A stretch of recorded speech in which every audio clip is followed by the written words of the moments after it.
ऑफिसमधून घरी येताना खूप थकलो होतं. बायकोला चहा करायला सांगितला आणि तो सोफ्यावर झोपला. काही वेळानंतर साक्षी चहाने बिस्किट घेऊन ऋषिकेशच्या समोर बसली. चहाचा घोट घेताना ऋषिकेश म्हटला, अरे यार, एक गोष्ट तर सांगायचीच राहिली. मला ऑफिसच्या कामासाठी यावेळेस दिल्लीला जावं लागेल. साक्षी खुश झाली आणि म्हणाली, मी पण तुझ्यासोबत येईल. अथर्व आणि ओवीच्या शाळेला पण 3 दिवसाच्या सुट्ट्या आहेत. 2 दिवसाची सुट्टी अजून घेता येईल. ठीक आहे, जशी तुझी इच्छा, ऋषिकेशने म्हटलं. साक्षी खूप खुश झाली होती. किती दिवस झाले दिल्लीला गेलो नाही. खूप मज्जा करू आणि यावेळेस अथर्व आणि ओवीला पण पूर्ण दिल्ली फिरवू. साक्षीचं असं लहान बाळासारखं बोलणं बघून ऋषिकेशला हसायला आलं. अरे हो बाबा, खूप घुमून फिरून घ्या. पण आता काहीतरी खायला मिळेल का? हो, आणत आहे. पण तुम्ही उद्या सकाळीच ऑफिसमधून दादाला कॉल करून उद्याच्या प्रोग्रामचं सांगून द्या. साक्षीने उठताना असं म्हटलं तेव्हा ऋषिकेशने परत एक स्माइल दिली. पण मी असा विचार करत होतो की यावेळेस त्यांना अचानक जाऊन सरप्राईज देऊ. नको, तुम्ही फोन करून द्या. रूममधून निघताना साक्षी एका क्षणासाठी थांबली. पण का? अरे, त्यांना काहीतरी तयारी करावी लागेल ना. शेवटी जो जावई आहे त्या घरचा, असं बोलत साक्षी स्वयंपाकखोलीकडे गेली. पण ऋषिकेशचा चेहरा गंभीर झाला होता. साक्षीची ही गोष्ट तर त्याला आवडली नव्हती. सासरी त्याचा जास्त मान सन्मान होत होता, म्हणून तो स्वतः संकोच करून तिथे कमी जायचा. साक्षीच्या दादाने आणि वहिनीने जेव्हा जेव्हा मान सन्मानाचं नातं जोडण्याचा प्रयत्न केला तेव्हा साक्षीने त्यामध्ये बदल होऊ दिला नाही आणि म्हटली, आम्ही कुठे इथे रोज रोज येतो. या नात्यामध्ये ऋषिकेशने साक्षीला समजवण्याचा खूप प्रयत्न केला, पण सगळं व्यर्थ गेलं. तिच्या डोक्यामध्ये तर संस्काराची शाईच उमटली होती की तिच्यावर कोणताच रंग चढत नव्हता. साक्षी नाश्ता घेऊन आली. ऋषिकेश नाश्ता करण्यासाठी उठला तेव्हा तो हळूच आवाजात म्हटला, शुक्रवारी रात्रीला जायचं आहे. मी ऑफिसमधून कोणाला तरी बुकिंगसाठी पाठवतो. तू सगळी तयारी करून घे. दिल्लीला जायचं ऐकून अथर्व आणि ओवी खूप खुश झाले होते. त्यांच्या मागच्या आठवणी अजून ताज्या होत्या. तुला आठवण आहे का अथर्व, मागच्या वेळेस मामाच्या इथे किती मजा आली होती. रोज जिलेबी, फाफडा, आईस्क्रीम, रसगुल्ले, गुलाबजामुन खात होतो आणि व्हिडिओ स्क्रीनवर पिक्चर बघत होतो, ओवीने त्याच्या डोळ्यांनी सांगितलं. तर अथर्व सुद्धा बोलला, अरे यावेळेस तर आपण खूप धमाल करू, पूर्ण दिल्ली. आणि त्यांची आई म्हटली की आपण 1.5 वर्षानंतर तिथे जात आहे, तर आपल्याला मामा कपडे सुद्धा घेतील. ऋषिकेश तिकडून येत होता. हे ऐकून तर त्याला वाईट वाटलं. त्याचं मन तर करत होतं की जाणंच रद्द करावं. तो विचार करायला लागला की मी साक्षीला काय कमी करत आहे की ती अजून सुद्धा तिच्या माहेरची एवढी अपेक्षा करते. ती हा विचार का करत नाही की तिच्या भावाचा सुद्धा एक संसार आहे. कुठपर्यंत तो या सर्वांचं सगळं करेल. मागण्याची पण एक सीमा असते. जर भाऊ त्याचे कर्तव्य पूर्ण करत असेल तर बहिणीचं पण कर्तव्य आहे. पण साक्षी तर या गोष्टीमध्ये पूर्ण रिकामी आहे. अधिकार तर ती खूप दाखवते, पण कर्तव्याच्या लक्षम रेखीजवळ सुद्धा ती जात नाही. आता ओवी आणि अथर्वच्या डोक्यामध्ये सुद्धा ही गोष्ट भरवून तिने चांगलं केलं नाही. तेव्हा ऋषिकेशने मनामध्ये ठरवलं की यावेळेस दिल्लीवरून परत आल्यावर साक्षीला या विषयावर स्पष्ट बोलायचं आहे. आता जाताना तो या विषयावर बोलून साक्षीचा आणि त्याचा मूड खराब करणार नव्हता. बस स्टॉपवरती दादा वहिनी आले होते. पण यावेळेस ऋषिकेशने निरीक्षण केलं की प्रत्येक वेळेस जसा त्यांचा उत्साह असतो तसा यावेळेस नाही. घरी जाताना त्याने दबक्या आवाजात विचारायचा प्रयत्न केला. दादाने हसून दुर्लक्ष केलं. पण साक्षी या सगळ्या गोष्टीपासून बेसावध होती. ती तिच्या वहिनीला पुण्यातील किस्से सांगत बसली होती. घरी पोहोचल्यावर सर्वांनी नाश्ता केला. खूप जोरदार भूक लागली होती आणि वहिनीने खूप स्वादिष्ट नाश्ता बनवला होता, कारण प्लेटवर प्लेट खाणं चालू होतं. नाश्त्यानंतर वहिनी दुपारच्या स्वयंपाकाची तयारी करत होत्या आणि साक्षी तिच्या दादासोबत गप्पा मारण्यात मग्न झाली. दादा, तू तुझ्या ऑफिसची गाडी मला दे, कारण मी यावेळेस अथर्व आणि ओवीला पूर्ण दिल्ली घुमवणार असा वादा केला आहे. गप्पा ऐकताना ऋषिकेशने हे ऐकल्यावर तो स्तब्ध झाला आणि पटकन उठला. तुझं काही पण असता साक्षी, दादाचं ऑफिस आहे. 30 किलोमीटर प्रवास करून यायचं आणि परत संध्याकाळी घरी यायचं. किती त्रास होत आहे. त्यापेक्षा तर असं कर की तुम्ही सगळे टॅक्सीने जा. अथर्व आणि ओवी टॅक्सीने दिल्ली आरामात बघतील. हे बघा, तुम्ही माझ्या आणि माझ्या दादाच्या मध्ये बोलू नका. हे आमच्या दोघांमधली गोष्ट आहे. साक्षीनेही चिडून म्हटलं. तर रागात ऋषिकेश बाहेर गेला. त्याला माहिती होतं माहेरी साक्षीला काही बोलणं सगळं काही व्यर्थ आहे. पुढचे 2 दिवस ऋषिकेश त्याच्या ऑफिसच्या मीटिंगमध्ये व्यस्त होता. त्याच्या कंपनीमधून एक नवीन फॅक्टरी खोलण्यासाठी मुंबईवरून सुपरवायझर आले होते. त्यामुळे सकाळच्या, दुपारचा आणि रात्रीचं जेवण त्याला विदेशी लोकांसोबतच करावे लागत होते. त्यामुळे साक्षीने दादाच्या कारमधून अथर्व आणि ओवीचे मन भरून हाऊस पूर्ण केली. वहिनीचा मुलगा आणि मुलगी शाळेमध्ये जात होते आणि वहिनीला घरामध्येच खूप काम होते, कारण त्यांचा नोकर या दिवसामध्ये सुट्टीवर होता. त्यामुळे साक्षीसोबत अथर्व आणि ओवी होते. तिसऱ्या दिवशी ऋषिकेशने येऊन सांगितले की पुढचे 2 दिवस शिमल्याला मीटिंग आहे. साक्षी, तू तिथे एकटं फिरून शकशील तर चल. साक्षीला यापेक्षा अजून कोणती खुशी होऊ शकते? चांगल्या हॉटेलमध्ये राहणं, चांगलं जेवण आणि कंपनीकडून मिळणाऱ्या गाडीमध्ये फिरणं. त्यामुळे तिने लगेच हो म्हटलं. पण शिमल्यामध्ये तिचा पहिला दिवसच चांगला नाही गेला. तिथे गेल्यावर तिथलं वातावरण खूप खराब झाले होते. जोरात हवा सुटली होती आणि पाऊस पण येत होता. ऋषिकेश गेल्यानंतर साक्षीला हॉटेलच्या रूममध्ये पूर्ण दिवस बसावे लागले. त्यामुळे ऋषिकेशने रात्री घरी आल्यावर सांगितलं की 2 दिवसाची मीटिंग एकाच दिवसात झाली, तर ते उद्या सकाळी दिल्लीला परत जाणार आहे. तर साक्षीने मोकळा श्वास घेतला. दादाच्या घरी पोहोचल्याबरोबर गेटवरच साक्षीची बहीण सृष्टी भेटली. तिने साक्षीला घट्ट मिठी मारली. ताई, किती दिवसानंतर भेटली, पण तू केव्हा आली? साक्षीने तिला घरामध्ये पाऊल टाकताना विचारलं. काल. तू गेल्यावर 5 मिनिटांनी मी आले. अमोलला काही सामान घ्यायचं होतं, पण तू 5 मिनिट अगोदर आली असती तर मी शिमला जाऊन बोर तरी झाली नसती, साक्षीने हसत म्हटलं. तर सृष्टी पण हसली. का? शिमला दाजीसोबत चांगलं नाही वाटलं का? तशी गोष्ट नाही ग. तिथे पोहोचताच तिथलं वातावरण खूप खराब झालं होतं. त्यामुळे हॉटेलच्या बाहेर पाऊल टाकणं पण मुश्किल होतं. बोलता बोलता ती सोफ्यावर बसली आणि म्हटली, वहिनी, चहा पाणी तर द्या. टॅक्सीवाल्याचं भाडं देऊन तोपर्यंत ऋषिकेश पण घरामध्ये आला. सृष्टीला उठताना पाहून ऋषिकेश म्हणाला की, आता सृष्टी, तू कुठे निघाली आहेस? तुमच्यासाठी चहा करायला. पण तू का चालले? स्वयंपाक खोलीत वहिनी आहे ना. साक्षीने सृष्टीचा हात पकडून तिला बसवण्याचा प्रयत्न केला, पण तिने हळूच हात सोडून घेतला आणि म्हणाली की वहिनी पुण्याला गेली आहे दादासोबत. त्यांच्या बहिणीच्या मुलाचा वाढदिवस आहे आज. काय? तुला इथे एकटीला सोडून? साक्षीचे स्वर आश्चर्यचकित होते. तर सृष्टी अस्वस्थ झाली. त्या गेल्या नाही, त्यांना मी जबरदस्तीने पाठवलं. या घरामध्ये तर मी लग्नाआधी 20 वर्ष काढले आहे. इथे राहून एकटं पण कसं? रुद्र आणि आदित्य ते नाही गेली. त्यांना शाळेला सुट्टी नाही आणि अमोल तर संध्याकाळी परत येत आहे. कोणत्या तरी विचारात पडली होती साक्षी, पण हळू आवाजात म्हटली, वहिनीला तर माहिती होतं ना आम्हाला परत आल्यावर पुण्याला जायचं आहे. हा, पण ताई, तू तुझ्या कार्यक्रमानुसार 1 दिवस आधी परत आली आहे. तुझ्या पुण्याला जाण्या अगोदर वहिनी येतील परत घरी. हे बोलून सृष्टी चहा बनवाय गेली, पण साक्षीला वहिनीचे वागणं आवडलं नाही. विचार करायला लागली की मी रोज रोज तर माहेरी येत नाही. काही वेळानंतर सृष्टी चहा बरोबर भजी पण घेऊन आली आणि सगळे लोक चहा पिण्यामध्ये आणि गप्पामध्ये मग्न झाले. गप्पा करताना सृष्टी स्वयंपाक खोलीत मधून भाजी घेऊन आली आणि गप्पामध्ये तिने भाजी कापली.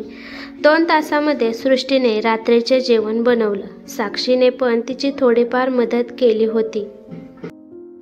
तोपर्यंत अमोल पण आला. नंतर जेवाय बसल्यावर गप्पामध्ये कसे रात्रीचे 12 वाजले ते कळलंच नाही.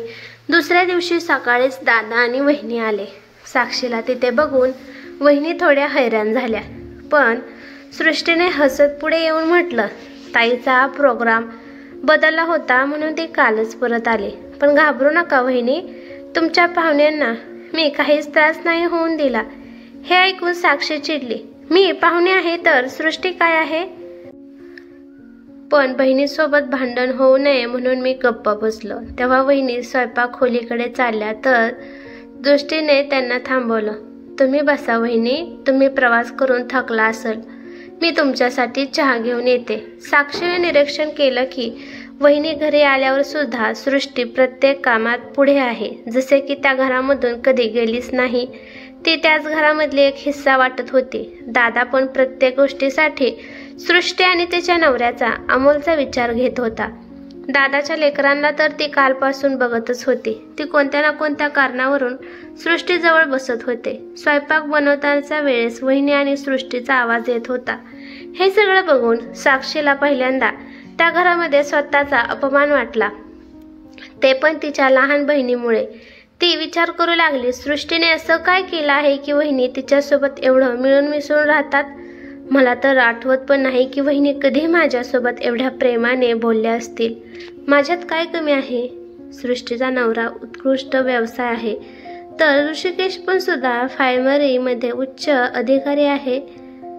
साक्षीचं मन नाराज झाले तर ती चुपचाप रूममध्ये येऊन झोपून राहिली. ऋषिकेश ऑफिसमध्ये गेला आणि अमोल दादासोबत फॅक्टरीमध्ये गेले होते. मुले बाहेर खेळत होते, पण यापेक्षा पण तिला वाईट याचं वाटत होतं की ती तिथे असून सुद्धा त्या दोघी त्यांच्याच गप्पांमध्ये मग्न होत्या. अरे ताई, तू इथे झोपली आहे आणि मी तुला पूर्ण घरात बघून थकली. काही वेळेने सृष्टीने रूममध्ये येऊन असं म्हटलं तर साक्षी मुद्दामून चुपचाप बसली आणि मनातच बडबडत म्हटली, हे मला शोधत होती, खोटारडी कुठली. काय झालं साक्षी, तब्येत तर ठीक आहे ना? तोपर्यंत वहिनी पण बाहेर आल्या. साक्षीच्या कपाळावर हात ठेवून त्यांनी तापेचा अंदाज घेतला, पण तिने हळूच त्यांचा हात बाजूला केला. ठीक आहे, एवढं काही विशेष नाही. डोकं दुखत आहे का? वहिनीच्या बोलण्यामुळे काळजी वाटले तर ती रागवली. वरून वरून कशी माया दाखवत आहे, तिने विचार केला. सृष्टी आणि वहिनीच्या बोलण्यावरून ती बाहेर येऊन तर बसली, पण तिचं मन लागत नव्हतं. पुण्याला जाण्यासाठी त्यांचे तिकीट दुसऱ्या दिवशीचं होतं. रात्री भैया, ऋषिकेश आणि अमोल यांची जेवणाची छान मैफिल झाली होती. वहिनी आणि सृष्टीने मिळून पंचपक्वान्न जेवण बनवलं होतं. सृष्टी, मसाले दूध तर तूच बनव, तुझ्या दादाला खूप आवडतं, वहिनीने हसत सृष्टीला म्हटलं. पण तेव्हा तिने हे नाही बघितलं की हे ऐकून साक्षीचा चेहरा खूप सुरकुतला होता. मनामध्ये अपमानाचं वाईट वाटत होतं, पण सर्वांना डोकं दुखत होतं असं म्हणून ती रूममध्ये लवकर निघून आली. पण अंग टाकल्यावर झोपताना तिच्या कानामध्ये काही आवाज येत होते. ऋषिकेश आल्यावर ती बाथरूमकडे जायला निघाली. स्वयंपाकघरातून अमोलचा आवाज ऐकून ती शॉक झाली. तो म्हटला की, दादा, तुम्ही चिंता नका करू, काही ना काही उपाय काढू. अरे, माझ्यापेक्षा चिंता तर अश्विनीला आहे. ती दिवस रात्र त्याच विचारात असते. बघत नाही तिचा चेहरा. हा दादाचा आवाज होता. अरे वहिनी, जोपर्यंत आम्ही आहे तोपर्यंत तुम्हाला चिंता करायची गरज नाही. आम्ही काही ना काही उपाय काढूच. सृष्टीच्या आवाजात दिलासा देण्याचा दिसून येत होता. हे समजून दादाने कंटाळ म्हणून आल्यासारखं म्हटलं, मला माहिती आहे तुम्हीच तर आहात की, आम्हाला तुमच्यावर पूर्ण भरोसा आहे. बाथरूममधून येता साक्षीचं अपमानाचे तन मन भरून आलं. काय मी काय परकी आहे का? अमोल दाजी लांबचे आहेत तरी दादा त्याला सगळं सांगतो, पण त्याच्या सख्या बहिणीला दूर करत आहे. मी तर दादा बहिणीच्या घराला आपलं समजून येते, यायला उत्सुक येते, पण असं काय माहिती की त्यांचा फक्त हा देखावा होता. अपमान तर फक्त सृष्टीच्या हिश्श्याला मन भरून आलं. डोळ्यामधून गंगा जमुना होत्या आणि त्या पाण्यामध्ये ती केव्हा डुबकून झोपली ते कळलंच नाही. पण जेव्हा ती सकाळी उठली तेव्हा खरंच तिचं डोकं जड झालं होतं. पण रात्रीचा अपमान तिच्या मनाला अजूनही भासत होता. तिने विचार केला की ती परत आता लवकर दिल्लीला येणार नाही. पण रात्री सृष्टी, दादा आणि अमोलचं बोलणं ऐकून तिच्या डोक्यात अजूनही ते विचार चालू होते. जेव्हा हे सगळं तिला सहन होत नव्हतं तेव्हा ती सृष्टीला घेऊन वरती गच्चीवर गेली. मला तुला काहीतरी बोलायचं आहे. त्या दिवशी रविवार होतं. मुलं टीव्ही बघण्यामध्ये मग्न होते आणि नाश्ता केल्यावर ऋषिकेश अमोलसोबत बाजारात गेले. दादा कोणीतरी सोबत बोलत होते आणि वहिनी आंघोळ करत होत्या. पण अशी काय गोष्ट आहे की तू ती वहिनी समोर? दृष्टीने गच्चीवर जाताना विचारलं तर साक्षीमध्येच म्हटली, खूप गोष्टी असं नाही येत का ज्या वहिनी माझ्यासोबत बोलत नाहीत. मला समजलं नाही तुझं म्हणणं काय आहे. मग सृष्टी मासूम बनण्याचा प्रयत्न करू नको. माझ्यासोबत सगळ्यांचे वेगळेच वागणं आहे आणि एवढे दिवसाचं त्यांचं प्रेम समजत होते. आता माहिती पडलं की तो फक्त देखावा होता. साक्षीचा आवाज रागात होता, पण सृष्टीने तिचा आवाज कोमल बनवला. असं तू कसं बोलू शकते? कसं बोलू शकते? साक्षी रागात म्हटली. आजपासून बघत आहे. दादाचा आणि वहिनीचा प्रत्येक गोष्टीसाठी तुला विचारतात, बोलतात, सांगतात. शेवटी साक्षी बोलताना अडखळली तेव्हा सृष्टी हसली. हा तर तू सगळं ऐकलं. चला, हे पण चांगलं झालं. पण तिच्या बोलण्याकडे लक्ष नाही देता साक्षी शिकायत करत होती. बघ सृष्टी, मी तुझ्यापेक्षा मोठे आहे. दादाचं आपल्या दोघी बहिणीमध्ये कसं अंतर करणं चांगली गोष्ट आहे का? आणि मला तुझ्याकडून ही अपेक्षा नव्हती. बहिणीच्या एकाही शब्दाकडे लक्ष न देता सृष्टी आपल्या एका शब्दावर जोर देत बोलली. पण ताई, हे अंतर बनवलं कोणी? हा विचार तू कधी केला? म्हणजे असं की हे अंतर तू स्वतः केलं आहे? सृष्टी रागवली होती. मी? हा ताई, तू दादाला नेहमी बंधनात दाबून ठेवलं. त्याच्या कर्तव्यावर तू लक्ष ठेवलं, पण तुझं कर्तव्य तू नाही केलं. ताई, तू हे विसरले की रक्ताचं नातं खूप महत्त्वपूर्वक आणि मजबूत असतं, पण कधी कधी हेच नातं ओझं वाटू लागतं.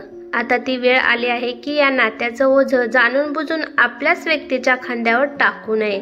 हे तू काय बोलत आहे सृष्टी? तू म्हणत आहे की मी दादासोबत माझं नातं? साक्षीचं बोलणं उदरवाणी होण्याआधी सृष्टीने हसत तिला पकडलं. नाही ताई, दादाचं तुझ्यासोबत नातं त्याच जागेवर आहे. पण याच नात्यामध्ये तू फक्त बहीण भावाचं नातं नाही तर मैत्रीचं नातं सुद्धा केलं तर अजून नातं घट्ट होईल. कारण मैत्री ही त्या झाडाचे फूल आहे की त्याचा सुगंध कधी संपत नाही. नातं निवडून नाही शकत, पण मैत्री बनवणे हा आपला अधिकार असतो. नातं हे आपलं जन्मताच असतं, पण मैत्री हे आपण स्वतः निर्माण करतो. त्यामुळे त्यांच्यामध्ये औपचारिकता नसते. मी पण हेच केलं आहे ताई. औपचारिकता ही बाजूला ठेवून दादा आणि बहिणीला माझे मित्र मैत्रिणी बनवले आहे. मला समजलं नाही सृष्टी. तुला तर माहिती आहे ताई, अमोलसोबत मी बऱ्याच वेळा दिल्लीला येते, पण एक बहीण म्हणून नाही तर एक मित्र म्हणून या नात्यामध्ये मी त्यांचे प्रत्येक सुखदुःख वाटायला प्रयत्न करते. मला माहिती आहे वहिनीला फिरायची हौस आहे, पण मुलांच्या शाळेमुळे ती नाही जाऊ शकत. त्यामुळे मी इथे येऊन त्यांना फिरायला जायला चान्स देते. घरकामामध्ये त्यांची मदत करते, त्यामुळे त्यांना पण चांगलं वाटतं. ताई, आपण विचार कर की तो आपला भाऊ आहे म्हणून नेहमीच फक्त आपल्या मागण्या पूर्ण करणार का? शेवटी त्यांचा पण एक संसार आहे आणि आपल्याकडे पण काही कमी नाही आहे.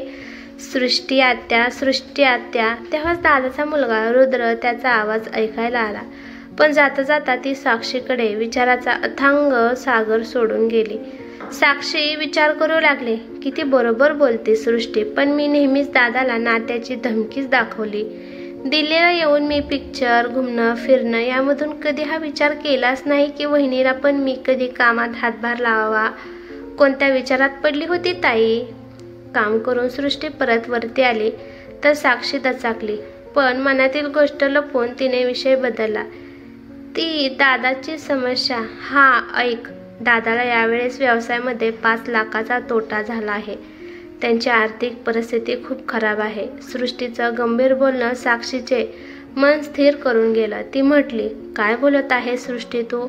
दादाने माल घेण्यासाठी 5 लाख रुपये उसने घेतले होते, पण काही कामासाठी दादाला बाहेर जावं लागलं. त्याच्या गैरहजेरीमध्ये त्याच्या कर्मचाऱ्यांनी माल एवढ्या व्यवस्थित विकायला जमला नव्हता, त्यामुळे त्याला कोणी निम्म्या किमतीमध्ये सुद्धा घेत नव्हतं. पैसे देणाऱ्यावाल्या पार्टीने त्यांना सांगितले होते की 1 महिन्यामध्ये चांगला माल द्यावा, नाहीतर त्यांचे पैसे परत करावे. पण ती रक्कम 5 लाख. दादाने ते पैसे कच्चा माल घेण्यासाठी खर्च केले होते. आता त्या वहिनीचे सर्व दागिने जरी मोडले तरी त्यांना 2 लाखाच्या वरती पैसे मिळत नव्हते. सृष्टी एवढा बोलून गप्प बसली, पण साक्षीच्या मनात अजूनही विचार चालू होता. पण दादांनी ही गोष्ट आपल्याला का नाही सांगितले? कसं सांगतील? सृष्टीचं बोलणं हे थोडं तिखट होतं. तू तर या घरामध्ये नेहमी पाहुणी म्हणून आली, मान सन्मान भेटावा या दृष्टिकोनाने येते, मग ते त्यांच्या घराची इज्जत तुझ्यासमोर कसं व्यक्त करतील? आपण मध्यमवर्गीय लोकांना फक्त मान सन्मानच पाहिजे असतो. शेवटी दादाचा स्वभाव तर तुला माहिती आहे. कोणी त्याच्या गळ्यामध्ये हात टाकून सुद्धा त्यांना विचारलं की काय झालं आहे तरी पण ते त्यांचं दुःख कोणाला सांगत नाही. सृष्टीने सगळं खरं बोलून दाखवलं तर साक्षी म्हटले, सृष्टी बस झालं, आता परत ऐकण्याची माझ्यात हिंमत नाहीये. मला माझी चूक समजली. साक्षी ऋषिकेशचा आवाज ऐकून त्या दोघीही उठल्या आणि खाली आल्या. ऋषिकेश आणि अमोल बाजारामधून पार्सल घेऊन आले. वहिनी, आज तुम्हाला स्वयंपाकाला सुट्टी. अमोल हातामधले पाकिट वहिनीकडे द्यायला गेला तर त्या म्हणाल्या, पण हे सगळं? त्यांना काही कळलं नाही की काय आहे. अरे, आज आम्हा लोकांची सुट्टी आहे तर तुम्हा बायकांना पण सुट्टी मिळायला हवी. शेवटी हे समानतेचं जग आहे. हे सगळं ऐकून साक्षीला सगळं वातावरण पहिल्यासारखं वाटायला लागलं. संध्याकाळी जाताना वहिनीने साक्षीसाठी साडी आणि मुलांच्या कपड्यांसाठी पैसे दिले तर ते पाहिल्यानंतर साक्षी म्हणाली, बस वहिनी, आता मी औपचारिकतेचं नातं तोडून स्वतःला खूप हलकं महसूस करत आहे. माहिती नाही वहिनी या बोलण्याचा अर्थ समजला की नाही, पण बाजूला उभ्या असलेल्या सृष्टीने वहिनींना डोळ्यांनी इशारा केला. काहीच न बोलता त्यांनी साक्षीला घट्ट मिठी मारली.